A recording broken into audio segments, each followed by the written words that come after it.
দুপুরের মধ্যে দেশে ঝড় বৃষ্টির আশঙ্কা।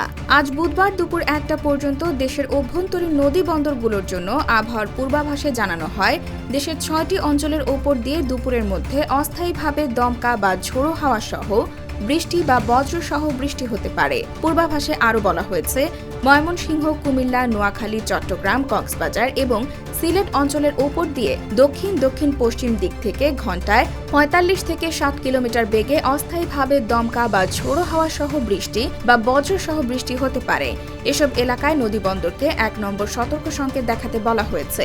গতকাল মঙ্গলবার রাতে দেওয়া আবহাওয়ার সবশেষ বিজ্ঞপ্তিতে জানানো হয়েছে, আজ 29 মে বুধবার সারা দেশে দিনে ও রাতে তাপমাত্রা বাড়বে। দিন ও রাতে প্রায় 1 থেকে 3 ডিগ্রি সেলসিয়াস পর্যন্ত তাপমাত্রা বৃদ্ধি পেতে পারে বলে জানিয়েছে আবহাওয়া অধিদপ্তর। গতকাল মঙ্গলবার দেশের সর্বোচ্চ তাপমাত্রা রেকর্ড হয় রংপুরে 37 ডিগ্রি সেলসিয়াস, ঢাকায় রেকর্ড করা হয় 34.4 ডিগ্রি সেলসিয়াস। আগের দিন সোমবার ঢাকার তাপমাত্রা রেকর্ড করা হয় 27.1 ডিগ্রি সেলসিয়াস, অর্থাৎ একদিনের ব্যবধানে ঢাকার তাপমাত্রা বেড়েছে 7 ডিগ্রির বেশি।